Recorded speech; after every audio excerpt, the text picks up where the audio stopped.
নাজিৰাৰ সমজিলাত সুধাকণ্ঠ ডক্টৰ ভূপেন হাজৰিকাৰ চতুৰ্দশ মৃত্যু বাৰ্ষিকী উদযাপন অসম চৰকাৰৰ সাংস্কৃতিক পৰিক্ৰমা বিভাগৰ উদ্যোগত তথা নাজিৰা সমজিলা প্ৰশাসনৰ সহযোগত আজি নাজিৰা মহাবিদ্যালয়ৰ খেলপথাৰত বিস্তৃত কাৰ্যসূচীৰে সুধাকণ্ঠ ডক্টৰ ভূপেন হাজৰিকা দেৱৰ চতুৰ্দশ মৃত্যু বাৰ্ষিকী উদযাপন কৰা হয়। অনুষ্ঠানৰ আৰম্ভণিতে ডক্টৰ ভূপেন হাজৰিকাৰ প্ৰতিচ্ছবিত মাল্যপ্ৰাণ কৰি ইতিপূৰ্বে বিগত 8 ছেপ্টেম্বৰত তেখেতৰ জন্মবাৰ্ষিকী অনুষ্ঠান পৰিৱেশন কৰা গীতৰ মেডেলিটিৰে অনুষ্ঠানটি শুভাৰম্ভ কৰা হয়। অনুষ্ঠানত মুখ্য অতিথি হিচাপে উপস্থিত থাকে নাজিৰা সমজিলাৰ আয়ুক্ত প্ৰতিভা মেশ্ৰাম, নাজিৰা সমজিলা আৰক্ষী বিষয়া তুষাৰ দেশাই, টাই আহোম উন্নয়ন পৰিষদৰ অধ্যক্ষ ময়ূৰ বৰগোহাঁই, নাজিৰা আৰু শিমলুগুৰি পৌৰসভাৰ সভানেত্ৰী ক্ৰমে বৰ্ণালী চেতিয়া আৰু কবিতা মেছ। ইয়াৰ লগতে ভূপেন হাজৰিকাদেৱৰ আত্মীয় অজিত হাজৰিকাও আজিৰ এই অনুষ্ঠানত উপস্থিত থাকে। ইয়াৰ পিছতে নাজিৰা সমজিলাৰ নবীন প্ৰবীণ শিল্পী, ছাত্ৰ ছাত্ৰী, বিভিন্ন বিভাগৰ বিষয়া, কৰ্মচাৰী, সংবাদকৰ্মী, গৰিষ্ঠ সংখ্যক সংস্কৃতি প্ৰেমী জনগণকে সাঙুৰি প্ৰায় 500তকৈও অধিক লোকে মানৱ শৃংখল সৃষ্টিৰে সুধাকণ্ঠৰ কালজয়ী গীত মানুহে মানুহৰ বাবে পৰিৱেশন কৰে। উল্লেখযোগ্য যে নাজিৰা সমজিলা আয়ুক্ত প্ৰতিভা মেশ্ৰামে উপস্থিত সকলোকে সম্বোধন কৰি আদৰণি ভাষণ আগবঢ়ায়। তদুপৰি টাই আহোম উন্নয়ন পৰিষদৰ অধ্যক্ষ ময়ূৰ বৰগোহাঁই মুখ্য অতিথি ভাষণ প্ৰদান কৰে। নাজিৰাৰ পৰা নয়নমণি ভৰদ্বাজৰ ৰিপৰ্ট, নিভাজ অসম লাইভ।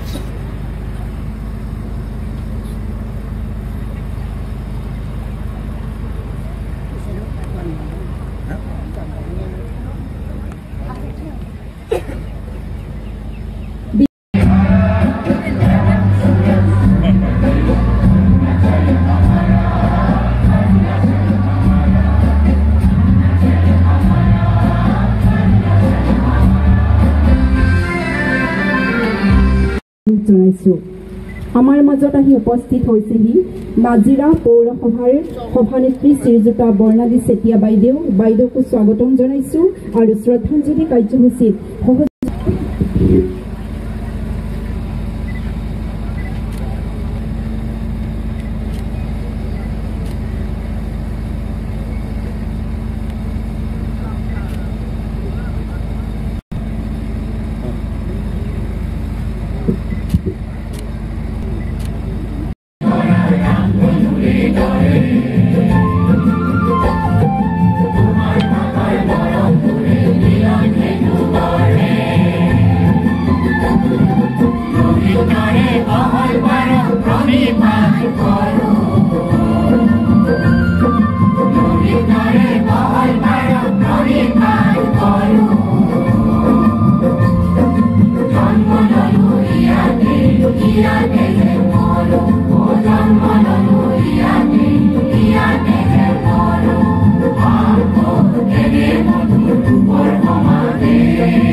जो आज भूपेन हजारिका प्रोग्राम था 14th डेथ एनिवर्सरी का, इसका मेन था उनको ऑनर करना because he was the pride of Assam और उनको भारत रत्न मिला था। तो इसका मेन वो था उनको ऑनर करना। और उनके जो गाने थे जैसे कि मानो है मानो हो बाबे और उनके जो गाने थे उसमें एक सोशल एलिमेंट अटैच था। और ये चीज़ें मुझे अभी रिसेंटली पता लगी। मैंने उनके गाने अभी जब ये प्रोग्राम हुआ होता है started listening to his songs, तो उनके गाने सिर्फ लोगों को एंटरटेनमेंट और म्यूजिकल पर्सपेक्टिव से नहीं बट एक कल्चरल उनमें लेगेसी थी और एक सोशल उनमें एलिमेंट था कि people should be there for each other. तो आई थिंक उनकी जो स्पिरिट है इन गानों के through we are just trying to imbibe all those कि आज के टाइम पे भी वो सब इतना रेलेवेंट है और उन सबको आज के टाइम पे भी हम अपने लाइफ में जितना डेली लाइफ में हम उनको इम्बाइब करके एक एज अ गुड ह्यूमन हम वेलफेयर में काम कर सकते हैं। इसके लिए प्रोग्राम उनको एक ऑनर करने के लिए एक प्रोग्राम किया गया।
আজি নাজিৰা প্ৰশাসনৰ উদ্যোগত ডক্টৰ ভূপেন হাজৰিকাদেৱৰ চতুৰ্থদশ মৃত্যুবাৰ্ষিকী অনুষ্ঠান ইয়াত শ্ৰদ্ধাঞ্জলি অনুষ্ঠান অনুষ্ঠিত কৰা হৈছে আৰু নাজিৰা প্ৰশাসনে খুব সুন্দৰভাৱে অনুষ্ঠিত কৰিছে আৰু সমবেত সংগীতত বহুকেইগৰাকী শিল্পী অংশগ্ৰহণ কৰি প্ৰায় 17 মিনিট ধৰি তেওঁ কালজয়ী গীতসমূহ ইয়াত তেওঁলোকে গাইছিলে।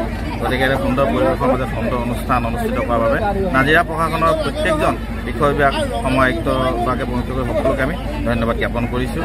তাৰ উপৰিও আমাৰ নাজিৰা পৌৰসভা আৰু শিমলুগুৰি পৌৰসভাৰ উদ্যোগত আমাৰ মৰমৰ শিল্পী হিয়া ৰামতো আমাৰ জুবিন গাৰ্গ ডাঙৰীয়া আজি প্ৰতিমূৰ্তি এটা নিৰ্মাণৰ সিদ্ধান্ত গ্ৰহণ কৰা হৈছে। আমাৰ যি গান্ধী মিউজিয়াম আছে সেই গান্ধী মিউজিয়ামতে প্ৰায় 1 কোটি টকাৰ ব্যয় সাপেক্ষে এই প্ৰতিমূৰ্তি অহা তেওঁ যি জন্মদিন আছে সেই জন্মদিনতে আমি আধাৰিতা ৰাখিম।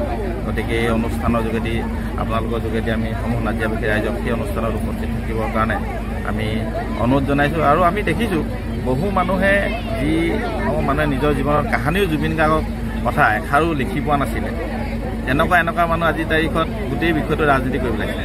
ৰাতিপুৱাৰ পৰা গধূলিলৈকে অকল জুবিন গাৰ্গ ডাঙৰীয়া বিভিন্ন ধৰণৰ কথা কৈ চৰকাৰ সমালোচনা কৰি মন্তব্য দিয়া দেখিবলৈ পাওঁ।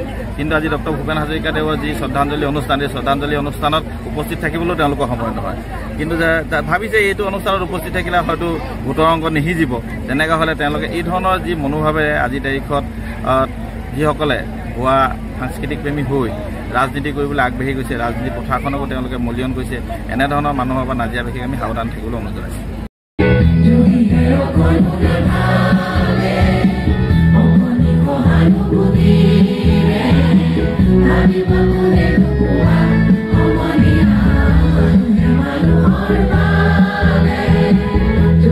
You're